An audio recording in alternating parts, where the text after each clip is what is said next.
Well, howdy y'all.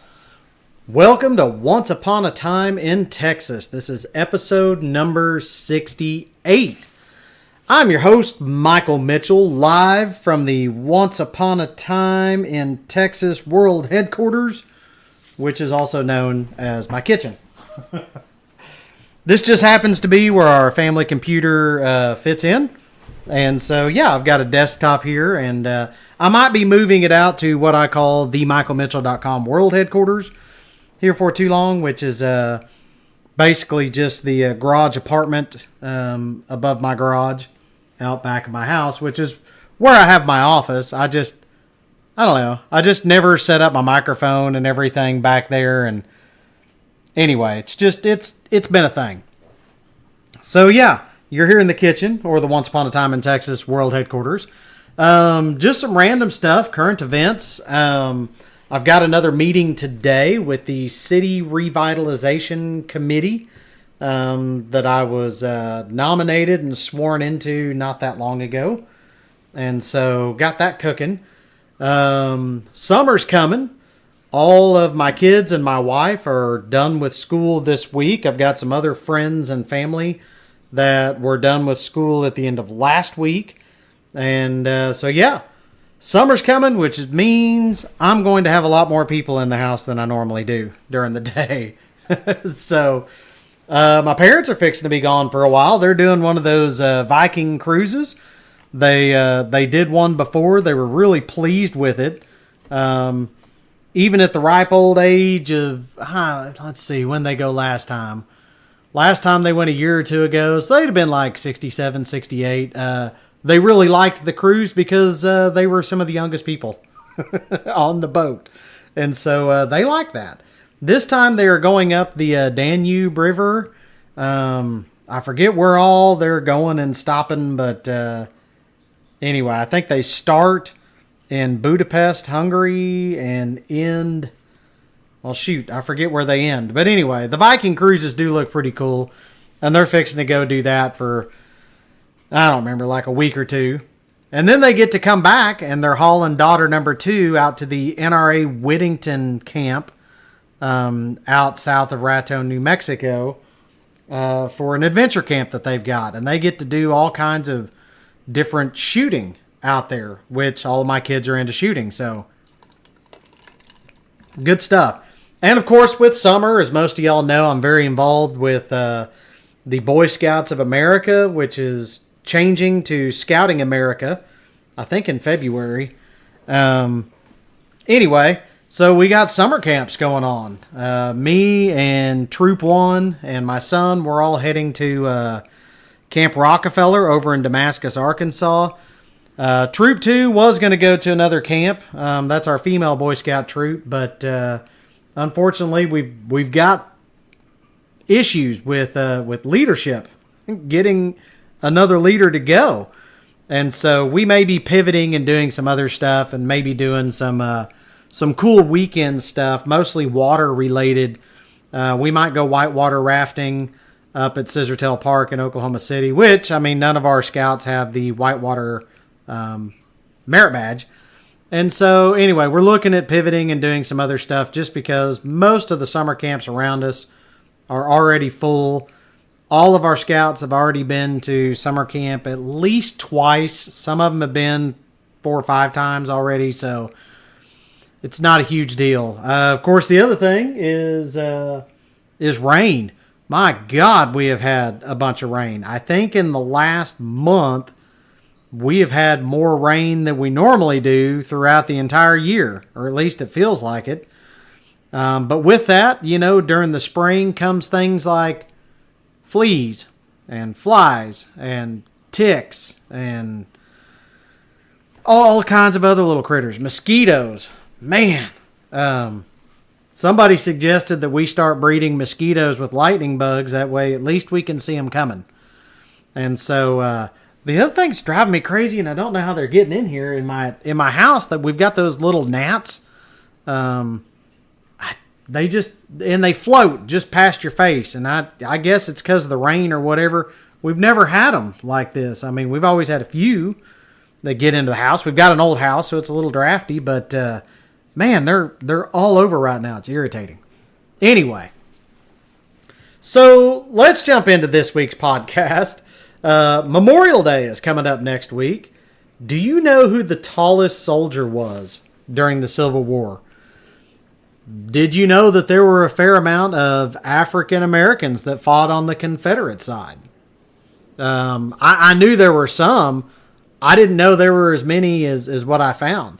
So I'm thinking this week, let's take a small dive into both of these subjects and learn a little history in honor of Memorial Day.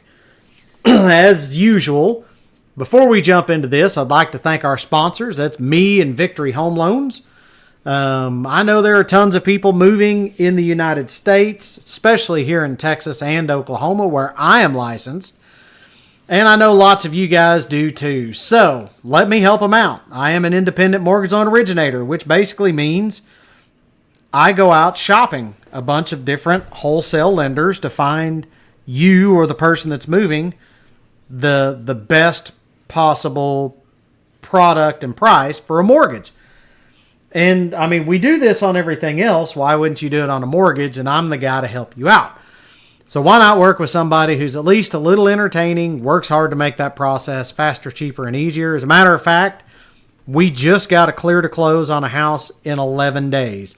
The only thing that's holding us up from closing is because the guy is selling his old house, and the earliest they can close is the 28th. So we're doing it all on the 28th. It's pretty exciting. But the cool thing is his buyers were already in contract with him. They were working with the bank to get all their pre-qualification and stuff done. So he started with me about a week after all that. And we got our clear to close before the other folks did. And now we're just in the whole sit back and ride it out for the next 7 days.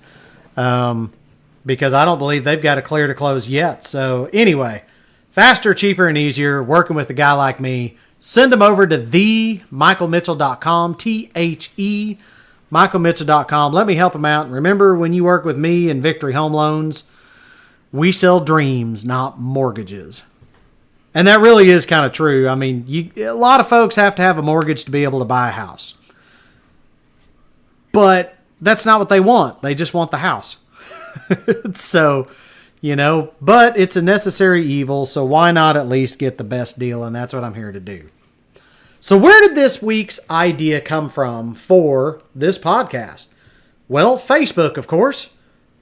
Seriously. I was scrolling through Facebook, looking at, funny stuff, reposting funny stuff, checking in on my friends and family that are all across the country. And I ran across this article about the tallest Civil War soldier. And I thought, well, that sounds interesting. And so I read it, of course, and checked it out. And it was interesting. And the guy has a connection to Texas. And so he's one person that we're going to talk about. And then from there, that dropped me into other articles about the Civil War, soldiers, et cetera, et cetera. And I ran across an article about black men serving in the Confederate Army. Now, I think I'd heard that before, but I guess I just assumed that there weren't many, but it's a whole lot more than you think. So anyway, I was kind of a little surprised. I guess just things that I either hadn't paid attention to or didn't really realize. So one of the articles that I found was from CBS News, specifically on Texas news. And the article is titled, Texas Historian Highlights Roles of Black Civil War Vets. And it did come out in 2012, so it's a little older, but I wanted to kind of go through this article with you. And it says, blacks fought in the Civil War. Surprisingly, on the side of the Confederacy, many of them from Texas, says Palestine historian Norris White Jr., who said this in his research. So they are the black forgotten Confederates, White said, who has extensively researched the role of blacks in the Confederate Army for a book he's writing that will be titled Black Texans Who Served in the Confederate Army. I haven't checked out the book, but I'm going to check it out. So much attention has been given in movies such as Glory, which is a great movie. Matthew Broderick was in it, and a bunch of other famous people.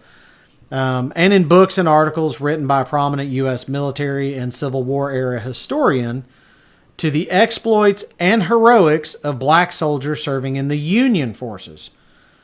But very little observance, if any, has really been given to the counterparts in the Confederate Army. Their voices have been omitted from the pages of history, White said. Traditionally, the consensus has been that the Civil War was a battle among white men only. And that's pretty accurate, but not complete. And White is finding out that many different diverse ethnic groups participated in the Union cause and the Southern cause. His research has uncovered that blacks, Latinos, and Native Americans all served in the Confederate Army, which I knew about Native Americans. They served a lot as trackers and guides and stuff like that. But anyway, and I think I've done some podcast over that. So anyway, I approached this as a historical topic that needs great attention, White said. Since it's well documented that blacks fought for the Union forces, he likes to take in the research that the road that has been traveled. So basically, he likes to look at the research and then basically look at their counterparts. And that's where blacks in the Confederate Army come in. He found that black Texans served in the Confederate Army in many diverse capacities, such as infantrymen on the battlefield, personal body servants, teamsters, and laborers.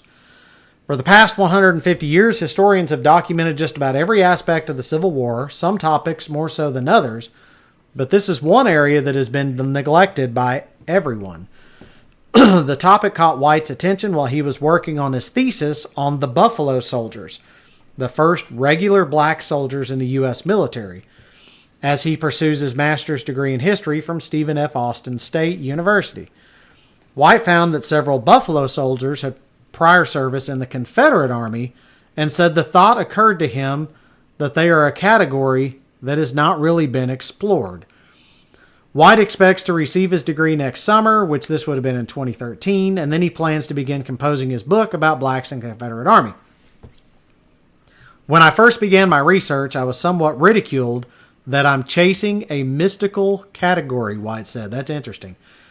But 3 years later, I can show you evidence that indicates at least over 7,500 black Texans participated in the Confederate Army. That's the number of forgotten Confederates, he said, he has personally documented in his research. But White estimates that the number of black Texans who participated in the Confederate Army in the war between the states may have been as high as 50,000. That's just crazy. So documented 7,500, at least at this time. Of course, it's been over a decade, but as high as 50,000. That's crazy.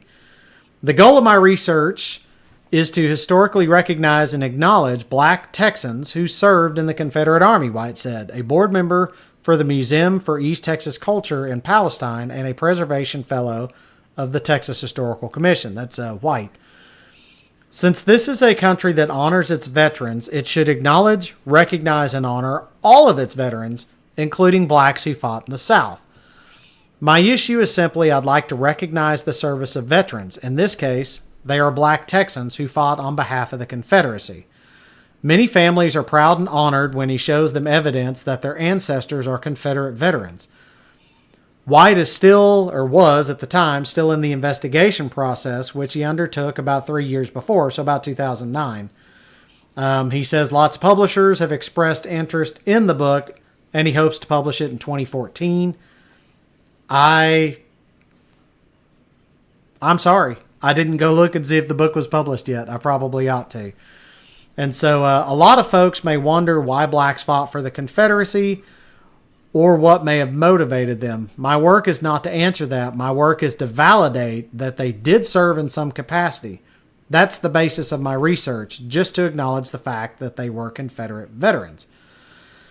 His research is based on what he calls primary sources that indicate black Texans served in the Confederate Army. So primary sources, White said, are 100% irrefutable evidence. So letters, diaries, pension applications, photographs, newspaper accounts, county commission records, and other evidence that give primary insight that blacks were in the Confederate Army. For example, White found a Texas historical marker in Wise County, which is Decatur, I believe, that states Randolph Vesey was a respected Negro citizen and homeowner who served during the Civil War as a body servant and voluntary battle aide to General W.L. Cable of the Confederate Army. If the Texas Historical Commission, the leading authority in preserving our history, recognized the fact that there were black Texans who participated and served in the Confederate Army, then why can't we as a society? So White said he traveled more than 30,000 miles crisscrossing the state, searching for primary sources validating all these facts. I've been all over the state of Texas and back again, and I'm proud of what I've accomplished. I'm still looking for sources. What I'm finding out that black Texans, for a variety of reasons, served in the Confederate Army. Some as slaves, some as freemen, some were conscripted and paid for their service, and some were body servants. There's no one category that fits all. It's both black history and Confederate history, White said, calling the two interconnected and intertwined. So that's very interesting. Let me go back up. What was it? Dang, I just said it. Now I can't find it. What his book was going to be called. Let me see. I'm going to check Amazon right quick while you guys are on here. Oh, come on, Amazon. There we go. Black Texans in the Confederate Army. Let's just see. Texas and the Confederate Cavalry is on here. And Mexican Texans in the Union Army. I don't see one. Let's see. Black Texans, A History of African Americans in Texas, 1528 to 1995. That one sounds interesting. I don't see his book on Amazon, but that doesn't mean that it doesn't exist. That's just that just means maybe there's a different source. So that's interesting. I would tell you guys to go do a little more research on this. It would be interesting to see. Let me just try one more thing while I've got you guys on here. Norris White Jr. book. Let me try that. Oh, he's written a bunch of books. Well, I'm sure it's out there. God, dang little gnats. Anyway, sorry, took a little side road there, and you guys just got to ride it with me. So how about this tallest soldier in the Civil War? So, his name is Henry Clay Thruston or Thuston. It's spelled on here Thruston, but I've seen several other places. So, he was titled as the tallest man in the world for a while. The Texas Giant and the world's tallest man died at the home of his son, Edward, in Mount Vernon, Texas, soon after his return from the last Confederate reunion in Memphis, Tennessee, at the age of 79 years old. That is an article that was put out. And so the rest of the article reads like this. In 1832, they migrated from South Carolina and settled in the western portion of Morgan County, Missouri. Then sparsely settled, a family remarkable for its uplifting and moral influences and for the physical stature of its men. Wow. What a way to put it. A family remarkable for its uplifting and moral influence. Wow. Hope somebody says that about me sometime. 5 sons, ranging in height from 6 feet 6 inches to 7 feet 7 1/2 inches tall. Now you got to remember, I did look it up. I think the average man was like 5'8" or something like that during the Civil War. So somebody that was 6'6", you're talking a full 6 or 8 inches taller than the normal person. But to have somebody that was 7 feet 7 1/2 inches tall, holy smokes! When the Great War began, the family espoused the case of the South, and its members never faltered until the end came. In the spring of 1861, George Butler, who married a Miss Thruston, organized the Morgan County Rangers and was selected as its captain, with Sid Thruston as lieutenant, Hal Thruston as sergeant, and H.C., our guy, Thruston, as a private. When the Federal General Lyons invaded Missouri, he broke up the legislature and drove the governor, Claiborne F. Jackson, from the capital. He also took prisoners, a company of state guards in St. Louis, shot down women and children in the streets, and proclaimed that the blood of women and children should run as water before Missouri should go out of the Union.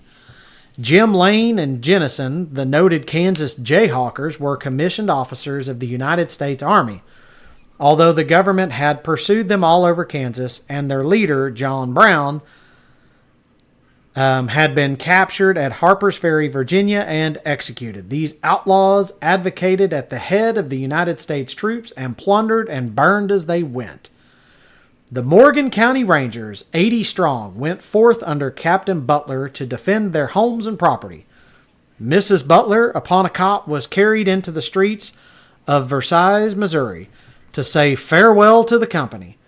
And when their gallant captain, with streaming eyes and frame quivering with emotion, parted with her, she was calm as a summer's evening, caressed him, and told him to go and fight for his country.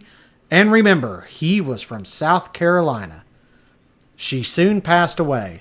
Somewhere in the South, an unmarked soldier's grave is Colonel Butler.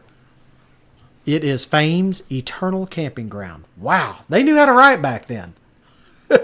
So that gives you a little bit of a picture of what we're talking about. This came from the TexasConfederateVeterans.com.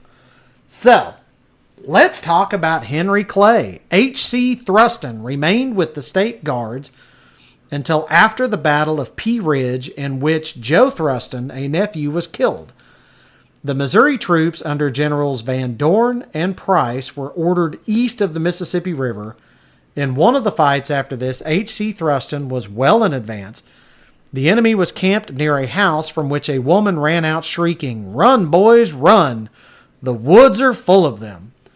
Tom Tipton, a noble boy who was shortly afterwards killed, called out to her, "Go in the house and get under the bed, or you will be killed." About that time, Thruston caught sight of their major running and fired upon him. The major lived long enough to tell that he saw the man who shot him while standing upon a stump.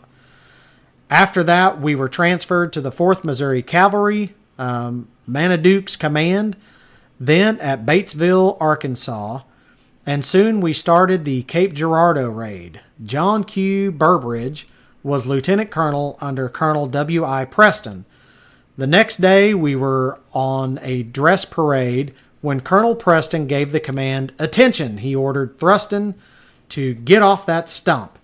He gave his command the second time, but as nobody moved, he drew his saber and declared, "I will make you obey orders." He came running right at Thruston and said, "What are you standing on?" Thruston replied, "I'm standing on the ground."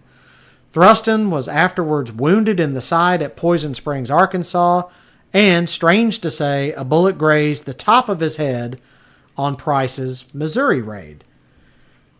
He is buried in the old cemetery in Mount Pleasant, Texas, and on his monument it says he was born May 14th, 1833, and died July 2nd, 1911. The inscription with the reference to his having died in 1911 is certainly in errors, as a report of his death and a picture appears in the Confederate magazine, Veteran magazine, December 1909. There are also buried in the cemetery his wife Mary and 2 of their sons. It is not known when Henry Clay Thurston first came to Titus County, but a search of the deed records showed that he bought 160 acres of land from Ann Hunt in 1874, and it shows that he lived basically in Titus County around Mount Vernon and Mount Pleasant. And and he lived there until his last few years until, due to his health, he moved to Mount Vernon and lived with his son Edward. And it continues to say he was known among his acquaintances in the area as Colonel Thruston. It seems that particularly all Confederate veterans in their later years either became a major or colonel. His acquaintance pronounced his name as Thuston.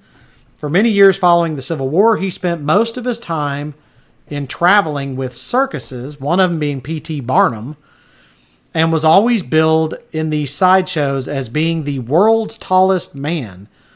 In order to accent his height, he wore a tall beaver hat, high-top boots, and a long coat. As one of his acquaintances said, this made him look to be 10 feet tall.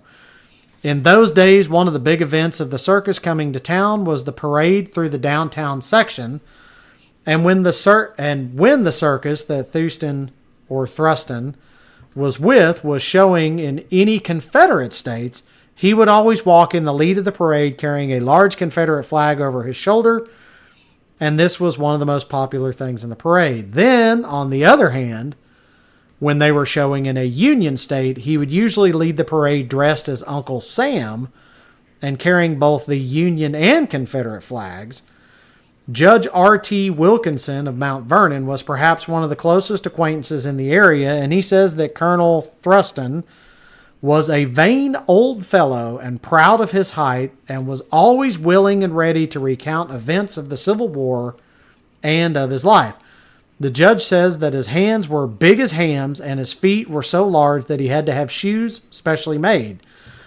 He rode horseback quite a bit, and when he was riding a small horse, his knees were usually pulled up as high as the horse's back in order that his feet would not drag the ground.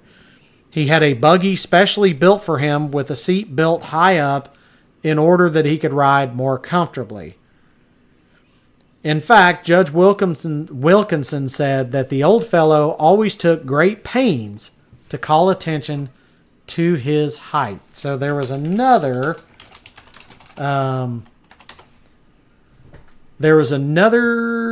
posting about his in Encyclopedia of Arkansas. That's where it was. Let me see here. It does say that the family moved to Missouri around 1833, and that he traveled to California to pan for gold in 1850. He returned to Missouri via the Isthmus of Panama, then Cuba, then back to Missouri. In 1853, it says he married a distant cousin named Mary Thruston. And then it goes in and talks about his time with the George Butler's Morgan County Rangers. Talks a little bit about that. It says he moved to Texas in 1871. So he was here 38, almost 40 years. It says he did begin working with P.T. Barnum's circus at some point, traveled the country and the world, billed as the world's tallest man. And he always wore all black clothes to accentuate his height. It does say in here that he carried the Stars and Stripes in northern cities and the Stars and Bars, or the Confederate flag, in southern cities. Let's see. Newspapers throughout the country carried articles on him. He could be defensive about his height and had his limits when it came to jokes at his expense. A much shorter man once asked him, "How's the weather up there?" Thruston let fly a large ball of spit at the man and said, "It's raining." Oh, that's awesome. And so, anyway, he was an interesting guy, and they have pictures online. I found some that said, well, shoot, now I can't find them. I had some that said that one time that they did pause fighting to take pictures of who was touted the world's tallest Union soldier. And that he was, I think the tallest Union soldier was like 6'6". So Thruston would have been a full foot taller than him. There is a historical marker for Henry Clay Thruston in the Mount Pleasant, Texas cemetery in Titus County. And so it sounds interesting. Mount Pleasant is not terribly far from here. But anyway, it says that he did get to travel throughout America and Europe. And that he was a popular part of the 19th century popular culture. So there you go. Born in South Carolina, raised in Missouri, moved to Texas in the early 1870s, and died in Texas in the early 1900s, and was part of not only the Civil War, but also P.T. Barnum's circus. I just thought that was cool and really wanted to share it. So what do y'all think? Let me know what other weird and off-the-wall, interesting Texas history you'd like to hear about. Want to thank our sponsors again, me and Victory Home Loans. Keep in mind, if you know someone moving, really anywhere, but Texas or Oklahoma for me, send them my way to themichaelmitchell.com, THE-michaelmitchell.com. Remember, I sell dreams, not mortgages. Thank you all for tuning in to Once Upon a Time in Texas, episode number 68. As always, remember, the stars at night are big and bright, deep in the heart of Texas. Y'all have a great week.